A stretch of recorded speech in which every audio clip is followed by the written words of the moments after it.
This is one of the most interesting things that I've read all week. Trigger warning, it's about the language we use when we talk about sexual violence. We talk about how many women were raped last year, not about how many men raped women. We talk about how many girls in a school district were harassed last year, not about how many boys harassed girls. We talk about how many teenage girls got pregnant in the state of Vermont last year, rather than how many men and teenage boys got girls pregnant. So you can see how the use of this passive voice has a political effect. It shifts the focus off men and boys and onto girls and women. Even the term violence against women is problematic. It's a passive construction. There's no active agent in the sentence. It's a bad thing that happens to women. It's a bad thing that happens to women, but when you look at that term violence against women, nobody is doing it to them. It just happens. Men aren't even a part of it. So you may have seen this in the press. Baroness Jones is suggesting a curfew of 6 p.m. for men in the UK, and this will make women safer. There have been a lot of people protesting against this and saying that this is nuts, which, whatever. But the point that she's making is that following the disappearance of Sarah Everard, the official advice from the police was that women should not be allowed to go out, or shouldn't go out by themselves in the evening. And that includes, running an errand, jogging, going to a friend's house, walking your dog. They were literally saying that women should stay in their houses. And the point that Baroness Jones is making is we've been telling girls and women this for decades, that they should not go out in the evening, when actually it's men who are the problem in this scenario. When I say that I'm afraid of men, I mean it, and this is why. On Friday night, I went out to dinner with a couple of friends. When we sat down, there was a table not far from us that was quite rowdy. It had a husband, a wife, and 3 teenage boys. I hadn't even been sitting there for 5 minutes when I noticed that the husband was staring directly at me. I made eye contact with him several times to let him know that I was aware he was staring at me. However, this apparently only egged him on. He proceeded to stare for longer periods of time, told his 3 teenage boys to turn around and do the exact same thing. He then winked at me several times and picked up his phone to take a picture of me. At this point, I picked up my phone and I did the exact same thing. And he didn't even look away. This man made me so uncomfortable that I lost my appetite and I had to excuse myself from the table. And before one of you says, well, not all men, you're right. Not every man is a disgusting pig, but it's enough. There's only one bullet in a game of Russian roulette, but that keeps you from pulling the trigger, doesn't it? Normalize this, normalize that. I think we should talk about what we should denormalize. Like, what should we start making people feel is super weird, like they're the only person who does it. And I think our first victim should be men who don't do housework. Oh, you don't clean? Like, at all? Wow. I've never heard of that. No, I'm not saying it's bad. I just mean, like, all the men I know, like, do half the housework. So, you don't do your wife's laundry? Oh, she does your laundry. Wow. Oh my God. That's, like, unique. That's different. So who does everything? She does all of it? Oh my God. How does she do that? I've never heard of anyone doing that. Tell me you're a female without actually telling me you're a female. Yeah, no, well, exactly, but... Story time. So I went to South Africa about 1.5 years ago to study racism and prejudice, and there were about 12 of us in the group, 6 men, 6 women. And one day we were talking about how women are constantly disrespected and talked over, especially in a business setting, and how the majority of those conversations are dominated by the men, specifically white men. So the women were thinking, oh wow, this is our time to shine. Like, obviously we have a lot of insight on this. And throughout that entire conversation, we were constantly cut off, disregarded. Like, it was impossible to get our points in because the conversation was dominated by the white men in the group. And mind you, this is a group of very much like-minded individuals, anti-racists, allies, feminists, and they had no idea that that's what they were doing. Men have always been given the space to speak, so you might not even realize that you do it. Support to those who are underprivileged in the female community and women in general is feminism to me. Thank you. What about Leanne? Yeah, It's pretty similar. For me, it's basically a movement filled with powerful women who then uplift and empower others. And I think I choose to say the word others and not just other women, because I think the concept of feminism is this beautiful army of women who, because when we talk about privilege, I think that there are often times that we forget that there are varying degrees of privilege. White women have certain privileges that maybe men of color don't have. And so I think when it comes to feminism, it's really just an army of really powerful women who are helping anyone in need, kind of like what Radhe was talking about previously, the underprivileged. Yeah. What is power to you? Like, what is power for women to you? Sorry, just to unpick a little bit. Oh, sure. I think to me, powerful woman is a woman who see injustice and take a stand for it in whatever capacity they can. Yeah. Great, thanks. Joslyn. I think feminism is pretty simple. I define it as equality for all, regardless of gender, race, ethnicity, religion, culture, background. I think it's important to extend past gender when we talk about feminism, because feminism truly is about the empowerment and support of everybody. It's not just about women, and I think we support others just as much as we support women in this movement. So I think that's why defining it past just women is so critical, and also critical to have so many people be a part of a movement and to make that movement stronger. So that's how I would define feminism. Great, thank you. We all know that our views and behaviors are deeply rooted in our own experiences, with concepts, with figures, with history. So tell me about your experiences with feminism. Like, how did you first know of this feminism? Like, when did it occur to you? Like, when did you know that you are a feminist? Joslyn? So I think a lot of Gen Z would have a very similar experience, but I think growing up, I always would say something like, oh, of course I believe in equality, but there's no way I'm a feminist. And that was just what a lot of people said, girls, guys, everybody. And it wasn't until probably the start of my senior year of high school, so about 2 years ago, where the people I was surrounded by, the guys, girls, everybody, were so supportive of everybody, not just women, just the LGBT community, any other minority groups. Everybody was so supportive and empowering of everyone that it made me feel safe to explore the idea of feminism more than I had ever before. And that's when I started to realize, oh, I am a feminist. I've just been taught to not like the label.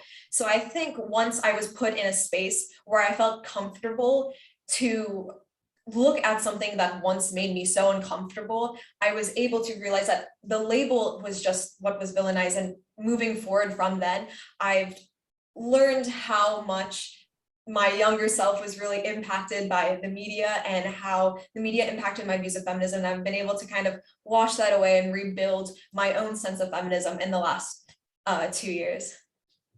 Yeah, that's so true. Like, take me as example. I am a millennial. So and a few years ago, when the Me Too movement was still on, I remember myself looking at the news articles, and I look at the women protesting in the street, and I thought to myself, they're brave, but oh my God, they look angry. Like, and later on, I know that thinking angry is not a good word to describe women. It's also what society and my education has conditioned me to think. So I can totally relate to that. What about you, Leanne? What is your experience with feminism? I would say my experience is pretty similar to Joslyn's, but I think maybe the slight difference is, so as a local Singaporean, I was very fortunate to experience both the local schooling system, and then also in my high school, I studied abroad in Malaysia, and I studied in an international school there.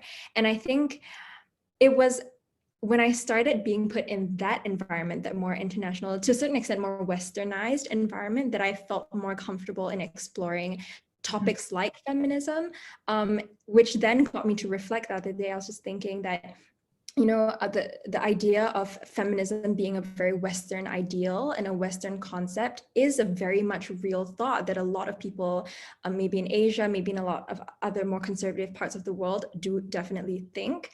And I think that has, to such a great extent affected the mindset and the thinking and the perspective of so many girls everywhere. And it doesn't matter. I mean, Singapore is a first world country, and yet I struggled so much growing up to ever identify as a feminist or to even explore that concept.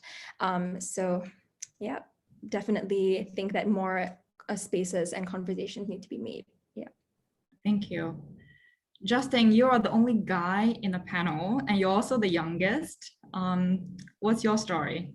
For me, it was definitely because of my friends and kind of how they were reacting to, for example, like the Me Too movement, or reacting to certain TikToks, and they would send me certain TikToks, and I'd be like, oh, this is like so interesting that this is like how they actually feel and how they like are reacting to how society has been treating them.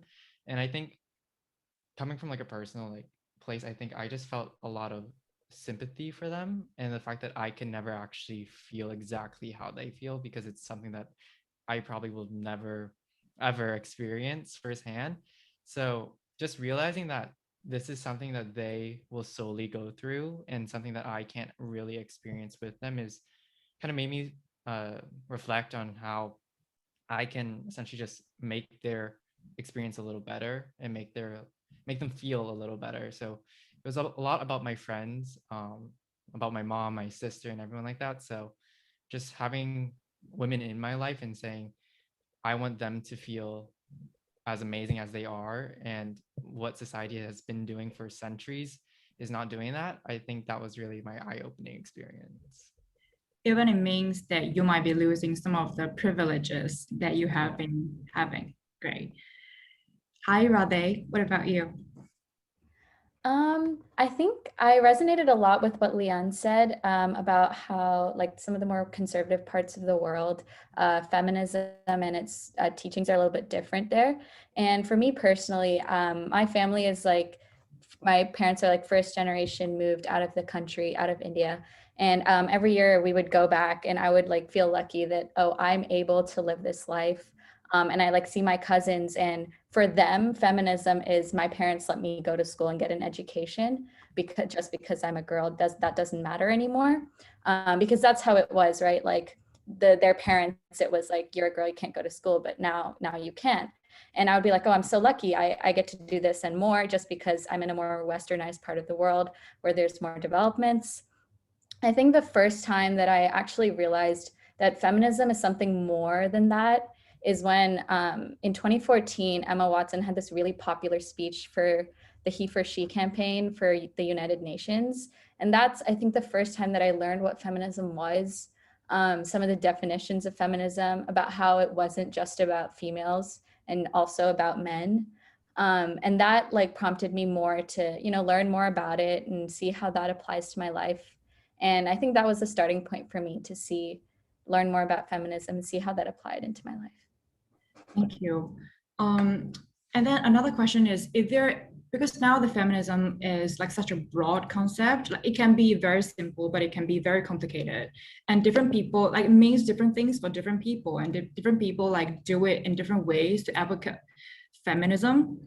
In your view, is there any false feminism in any way? It sounds like from your answer just now, it feels like all of you tends to think that feminism is not about one gender, but it's about everyone, uplifting everyone. So is there any false type of feminism? For example, I know there is a like radical feminist, and there are feminists that don't think that transgender women are women and they shouldn't have equal rights.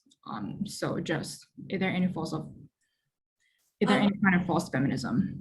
I think maybe not false feminism, but people who do identify as feminists who also carry very radical views that almost sway the narrative of feminism.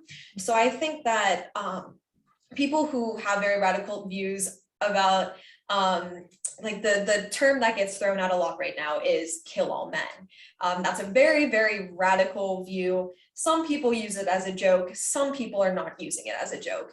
I think that would be a false type of feminism because it's putting down men, which that goes against feminism and feminist values in which we uplift everyone. So I think that that would be an example of false feminism that would actually be taking away from the movement, because it's preventing men and preventing like teenage boys from being more eager to join the movement.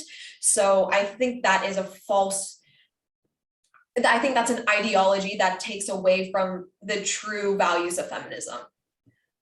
Point on, I think, because I think that is the one thing that has been preventing me from claiming that I'm a feminist, because I just don't know whether the person that I'm talking to are on the same page with me on what feminism looks like. Thank you. And another more like personal question to all of you. So I know that almost all of you have this cross-culture background. So who are the ones most vocal about feminism in your community, in your school, in your household, in your neighborhood? Is it the Westerners, friends, or like who are they most vocal? Lian? I think relating back to my point, definitely the friends that I've made in the international school have been the people who have kind of guided me to even explore this concept in the first place. And definitely more so girls. But I think that the movement itself is definitely growing, and like I mentioned previously, that should be the aim. And I think maybe also to build upon what Joslyn was previously talking about, false feminism. I think in a lot of movements or causes, there are bound to be people with pretty radical ideas. But I think some of the biggest barriers to feminism is when people start creating circles of exclusivity exclusivity. And this includes within the community of women themselves. And I think that when we lose the fundamental value of unity, which is what built feminism and beyond for humanity as a whole, I think when we lose that fundamental core, then that definitely is extremely detrimental to our progress. Yeah. No inclusion, no feminism. Thank you. What about Joslyn? I think, are you the ones most vocal about it in your school? I'm not sure if I would be the most vocal or was the most vocal in high school, especially because it wasn't until my last year that I really begun to understand and feel empowered by the movement. I think it's more so in the last year, as I've been working and learning more, that I've learned more about the movement. So I think moving forward in college, I can be more of a voice for this in my community. I'm really eager to get involved with the student government at my university. There's a sexual assault task force that I've been really eager to take part in and to support. So I don't think I've been a huge voice, but I want to be a huge voice moving forward. Unfortunately, I don't really think there were voices in my community. I feel like it should have been teachers, both men and women, who were promoting feminism, were teaching us the values of feminism. But unfortunately, I think the stigma around the label of feminism prevented them from talking about it to the extent that I now believe they should have. And I think they actually did a disservice to me and to all my classmates by not talking about feminism more and not sharing the values and the meanings of feminism. So there really was no significant voices, but I hope to change that. Great, amazing. Thanks, Joslyn. What about Radhe? Well, Joslyn and I went to high school together, so I would totally agree with her in the sense that there wasn't really any one person or any specific thing in place to talk about these kinds of issues. You'd talk about them with your friends. Some people would post on their social media about, the Me Too movement, something like that, but there wasn't really something big. For me personally, I realized when I went to college that meeting people from different walks of life, different parts of the world, is one way to see how feminism is interpreted by different people. I was lucky. A lot of the friends that I found and a lot of the people that I talked to had similar or shared similar views to me. And that was when I realized that, like, when you make friends, especially in a new place where you're not used to, fundamentals ideas like this, whether it be a guy or a girl or whoever else, is something that can really bond you. And like Joslyn said, my school also has a student government, and they have different senators in charge of different things, and they have a big thing in place for female senators that promote feminism. And actually our like first Black female senator, whose whole campaign was about gender equality and feminism, got elected to be the president this year. So I think that in like today's world, these kinds of topics are being talked about by everyone, and I think that is something that's really important. Great. And Justin, I know that you have a podcast, and previously you talked about using your own voice and letting others' voices being heard. So how are you using your voices? So in my podcast, we kind of talk about nonsense, but also sometimes serious stuff. We've glossed over like racism in America when it was at its peak. We did talk about feminism at one point. But I think in my community, because Joss attended my school, but I would also agree with her saying that there isn't much being done. Like, I know that there are people who are feminists, people who do kind of have the same ideologies as we all do, but there is a certain underlayer where there are certain things that can't be said, certain things that shouldn't be talked about at school. And it's almost like there's like a secret rule that everyone must follow, that it's like there are certain things deemed like not appropriate to talk about. And being a feminist is definitely on that list. We barely went over like racism. Like that was only for like 2 days, and then we moved on to our normal schedules. So I think a lot in my community or school, it's like taboo to talk about being a feminist or talking about things that have to do with, I don't know, like bettering the society for whatever reason. Yeah, and a follow-up to your answer, and also a question to all of you, is when you go about and want to talk about feminism, and when you want to try to influence, educate others, what are the most common pushbacks that you get? Justin, why don't we start with you? What's the pushback?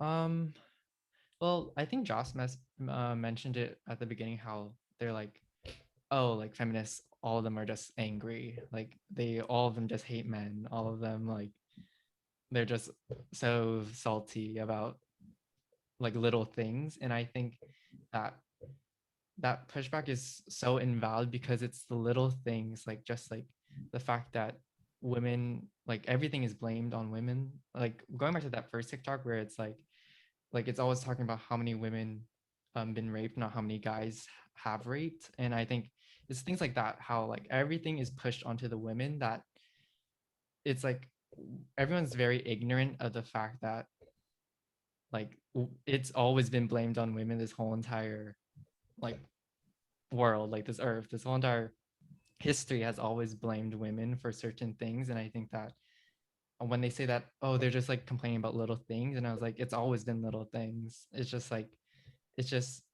nothing has really been fixed. Like there's still a bunch of issues, and the fact that you aren't concerned with little issues is kind of a red flag. Yeah, great. Leanne, do you have anything to add on top of what Joslyn and Justin has shared?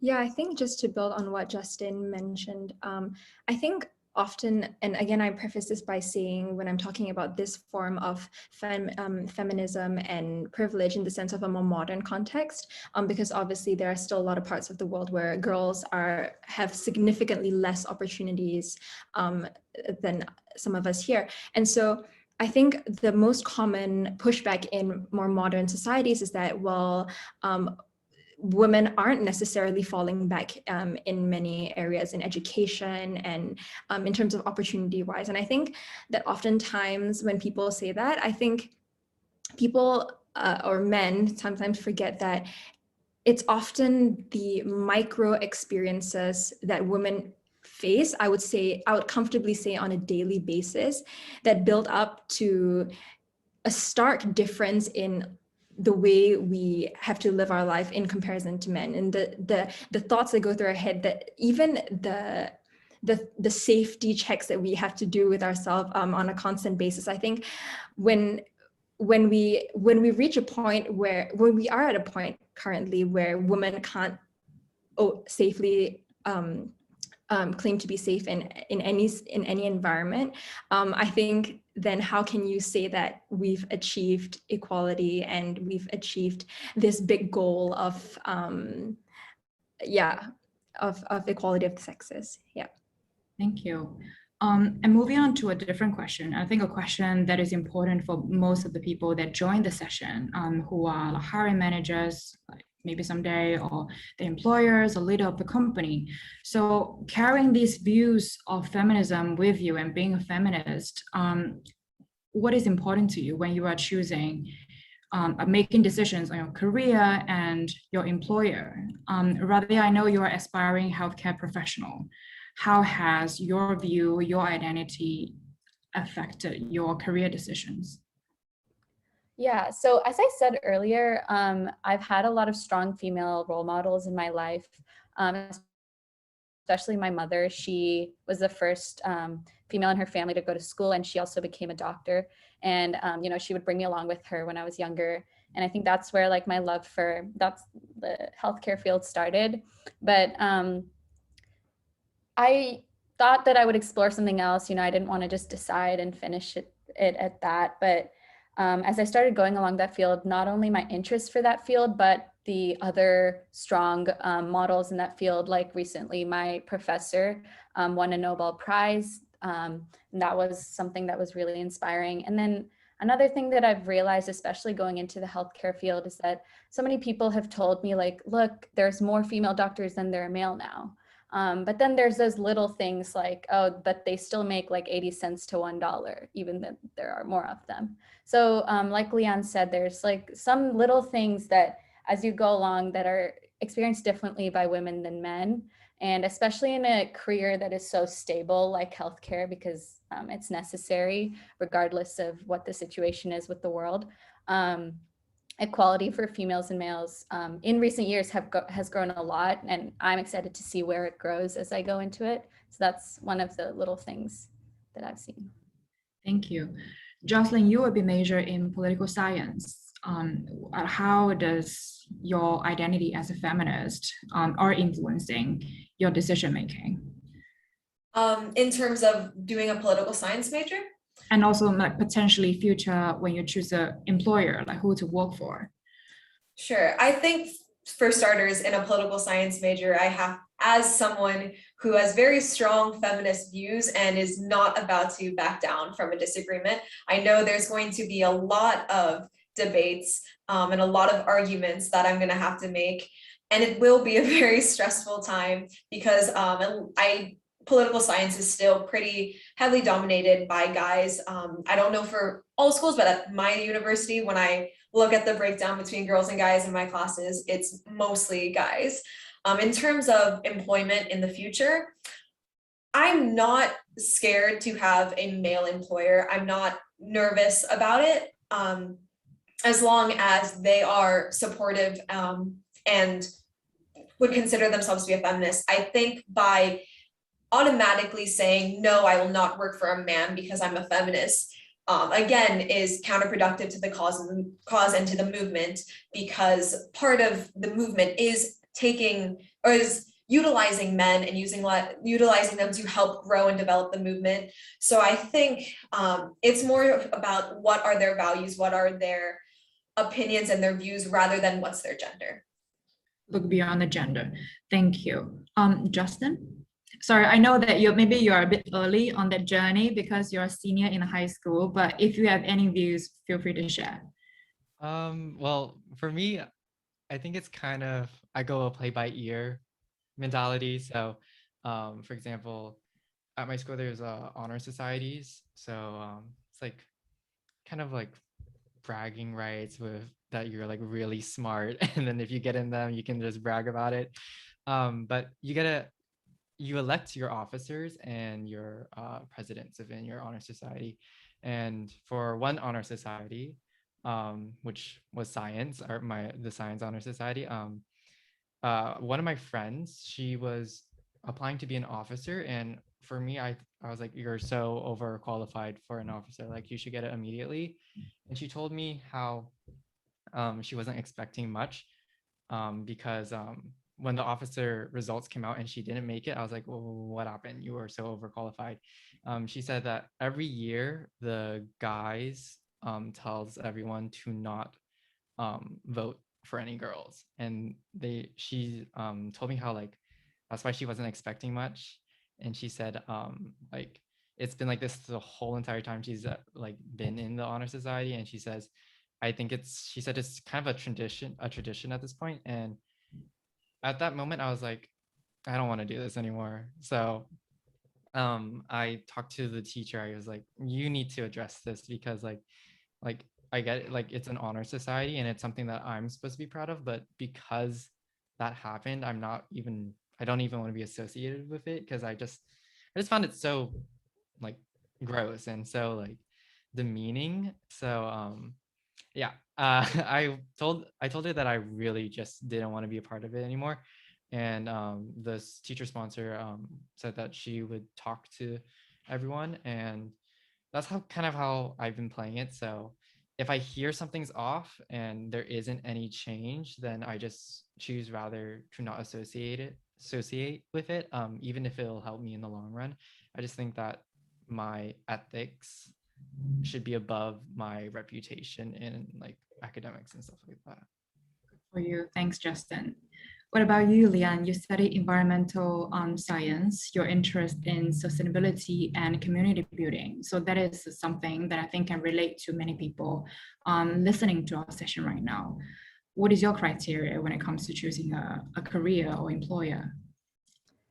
I think it's not necessarily a criteria, but I think that definitely if I see, let's say, a certain company or organization who does not have a significant voice for women, or who does not have that balance of gender voice, I think then it says a lot to maybe the potential success I foresee for the company organization as well. I think I mentioned in my introduction that I said that it's important to remember that the equality of men and women is not just a common goal that we are trying to achieve for the common good, but it's so important for our progress and our growth as individuals, as communities, as societies. And so I think that if an organization or a company that I'm looking at does not have that structure in place, or does not have that ideal in place, then it speaks a lot to how I foresee the company's growth and direction of growth as well. And so I think especially for the field of agriculture and sustainability, which is what I'm interested in, I think it's agriculture, which is a very heavily women-dominated industry currently. I think to not have that as an important factor or value core for a company, I think it just gives me a little bit of a iffy, like a red flag. Yeah. Right. And also hear you say that it doesn't matter like where on this like advocating for women's right journey the company is, but as long as the company is open-minded, is willing to learn, is willing to adapt, you are willing to consider. Great. I still have so many more questions, but I think the questions are starting to coming in the chat function. So I'm going to hand over to Joslyn to pick some of the questions and discuss with our panel. Joslyn, over to you. Thank you, and thank you for moderating the first half of this. So also please feel free to shoot us some more questions in the chat. Just the first question is, what is the difference between feminism and gender equality? I'll just start answering this, but speakers just feel free to jump in after me. I think gender equality is part of feminism. As a feminist, you fight for gender equality, but feminism is so much more than gender. It's talking about being equal amongst different races, different religions, different cultures, and gender equality does not fit the entire meaning of feminism, because just talking about gender neglects trans women, LGBTQ women, and that's such a big part of feminism and the current feminist movement, and ensuring that we don't have this white feminist takeover where we're only promoting the feminist values of white women that we see with purely just talking about gender equality. So I think that's the difference between feminism and gender equality. Do any of you have anything to add? I'll just jump onto our second question from Erin. How do you think social media has influenced your own take on feminism? And how do you think social media has influenced how Gen Z approaches activism? Do any of you want to jump in? I can take this one. So for me, social media has influenced my own take on feminism by kind of giving me a broader range of perspectives. So kind of seeing like different videos on my For You page or my Explore page on Instagram, and seeing different people's stories in like a short clip or something. I think that really has broadened my view of the many different experiences people go through. And it's just eye-opening to see how many strangers can connect with the same feeling or the same experience, or like the same story even. So just seeing that on social media has been really helpful for me to kind of grasp what exactly are people experiencing. And with the second question, I feel like Gen Z is kind of a generation of jokesters. Like they just love to joke, and like the comment section on a bunch of like misogynistic pages are filled with like people just like making fun of the person having like such a misogynistic and ignorant view. And I think that Gen Z really has turned like activism into humor and kind of normalized making, I don't want to say fun, but kind of making a joke of others who have an ignorant point of view on something. I just wanted to add on to what Justin was saying and talk about this sort of negative effect of social media on feminism. A big part of feminism, especially when it comes to women, is women supporting each other and lifting each other up. A lot of times today, especially in Gen Z, we see the negative effects of social media on women. This also applies to men, like seeing these beautiful, perfect celebrities on social media and thinking, wow, they're so much better than me, look at their life, and sort of applying that to yourself. I think that interferes with this sort, like women supporting women, because a lot of times that makes us think not like that person or not like this part of ourselves. And beating down on yourself as a person is kind of like the first benchmark of when you start to go into that downward spiral, which has a direct connection to feminism. I think also to add on to maybe the potential negative impact of social media on the topic of feminism, I think sometimes, especially because social media is so Gen Z dominated, there is the tendency for the topic of feminism to be dominated also by Gen Z. And so I think sometimes our grandparents' generation, our own parents' generation, sometimes are left out of the conversation. And I think it's really such a shame, because I think that a lot of the privileges that we experience today as girls growing up in a more privileged and modern society is not the same experience that I would say that a lot of our mothers or grandmothers experienced. And I think that feminism is supposed to be something that is inclusive of all experiences. And I think another thing to consider is that while we are definitely the change for the future, it's our mothers and it's older women who are currently working in the field, active in these higher positions, maybe in companies and political positions, who have to a certain extent, a more concrete influence on a lot of very real pre-existing societal structures that are sometimes oppressive to them. So I think that it's so important to remember to create environments in which topics like feminism can be more inclusive to everyone and not just Gen Z. Yeah, just I would agree that I think having the conversation of feminism be so heavily focused on social media can definitely leave out other groups of feminists. But I think part of the benefit of utilizing social media, especially amongst Gen Z, is I think as a generation, we are more connected on a global scale than any other generation. The videos I'm seeing, someone in the US or in the UK, they're seeing the same thing. So as a global community of Gen Z, we're seeing the same information, we're learning the same things. And I think that's what's so powerful with social media and TikTok and talking about feminist issues, is because a message can be shown to millions and millions and millions of people around the world.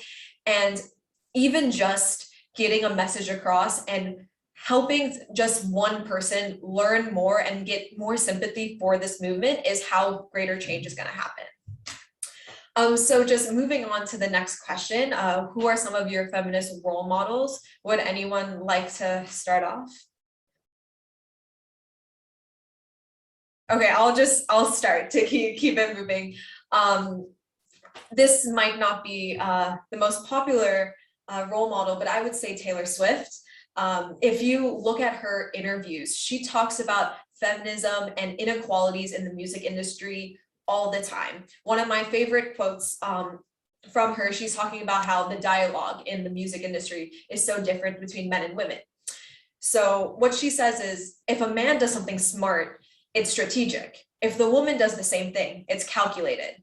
I think that's a very powerful message. And I think why she's such a role model is she's not a politician, she's not in government, she's not actively pushing the movement forward. She's a singer, but what she chooses to say is powerful, and how she uses her platform of millions and millions and millions of people is so powerful. And I think that's why she's such a strong role model for me. Would anyone else like to share theirs? I can just quickly share mine. So I grew up in a pretty, and I still have a pretty female-dominated family. So my grandmother has, I think, 7 sisters, and my mom has 4 sisters and no brothers. And so, and on top of that, my grandmother was a single mom, and so she raised 5 daughters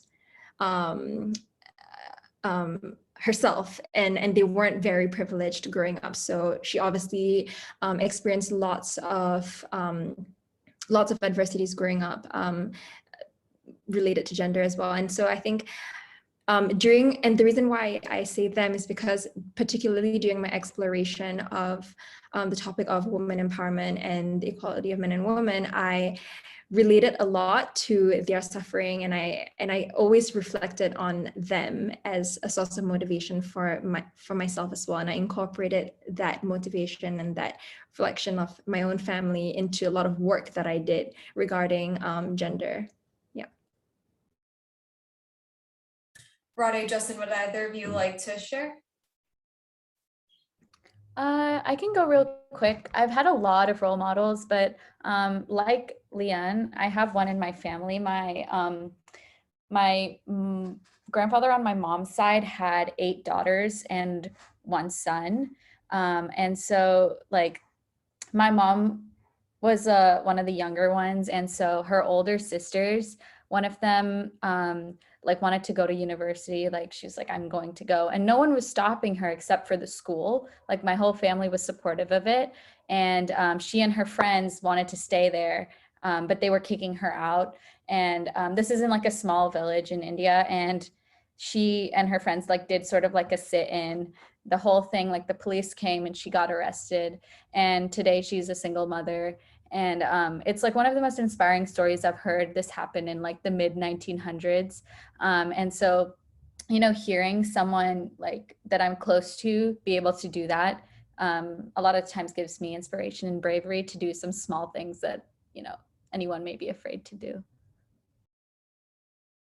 For me, mine would have to be AOC, because I love a good argument, and I think kind of the way she picks or like picks like someone else's counter argument to her is so intelligent, and I think that um just the way she carries herself and how confident she is in her own beliefs and how confident she is in herself and how she kind of knows how to win an argument. I think that she is honestly one of the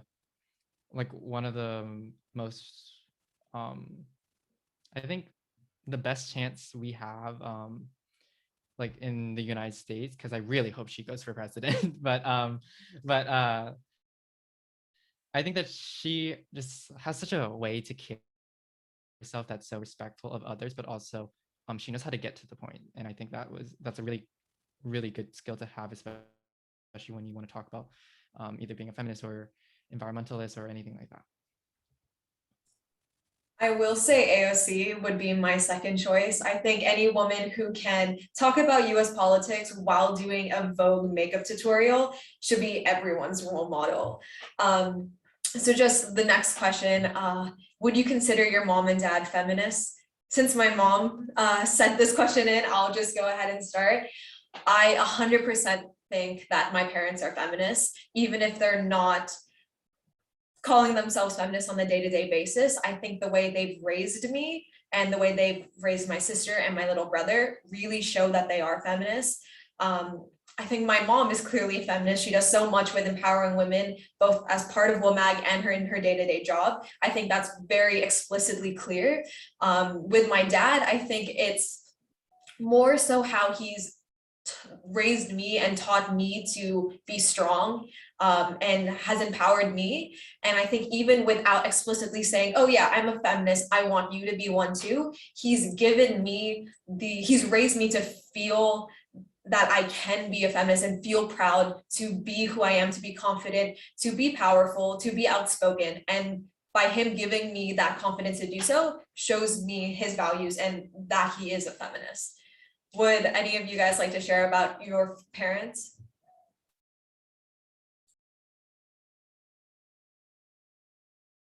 Okay, so just moving on to the next question. This will actually just be the last question. What do you wish your parents taught you about gender equality growing up, and what similarities or differences will you teach your children in future generations?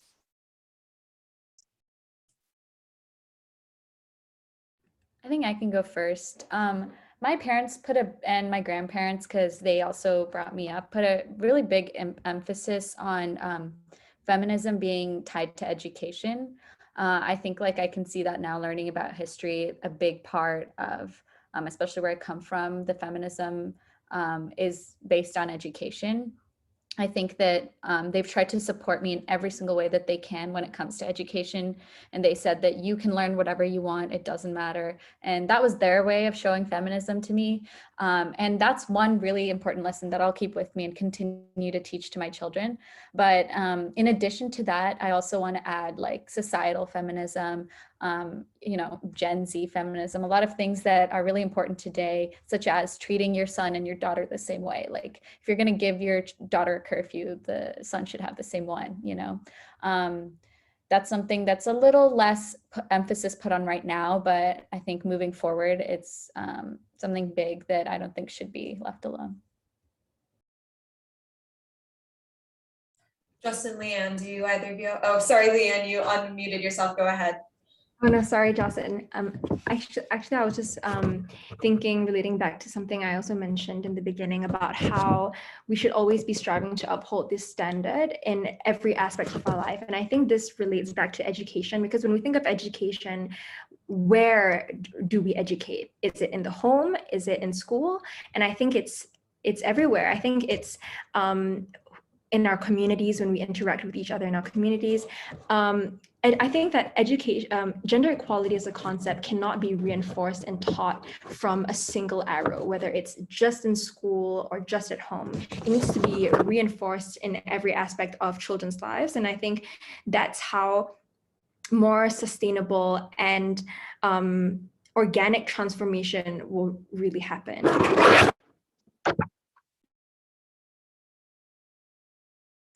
Justin, any points to add? For me, so I can also answer the previous question. So I would not consider my mom or dad feminists or really have a stance on anything, because they're very like they don't really like to be outspoken. They don't like to talk about certain things, and I think that is what I wish my parents taught me about, like just talking about it and saying and addressing that there is a difference, that there is a problem. I think that is something that I really wish was different. But I think that's something I really hope to do. I think like even when like I'm sure all of you who are parents are saying like my kids doesn't really tell me anything. So and I think I want to do that with my kids and making sure that they feel comfortable enough to tell me all of their issues, and so that we can address what is actually like what actually needs to be talked about in a broader sense, and kind of just expose them to certain issues that they might not even have, but issues that are going on in the world. Yeah, I completely agree. I just want people to feel like they can have these uncomfortable conversations, and these uncomfortable conversations with your parents, with your peers, with your friends, that's what's going to make a difference, even if it's just in your community or in your family. So on that note, I would just like to thank all the speakers for being a part of this, and Tianing as well for being the moderator. And thank you to everybody who took part in this session today. This was super important for me, and I'm super thankful that I got to share this with all of you. And thank you to WOMAG for giving us Gen Z a platform to talk about our views and our values. And just, we do have another coffee session coming up at the start of August with upcycling and women's empowerment. So do check that out. It'll be all over our LinkedIn. And just once again, thank you so much. And I'm sorry we couldn't get to all the questions, but thank you for sending those in. And thank you very much. Goodbye, everyone.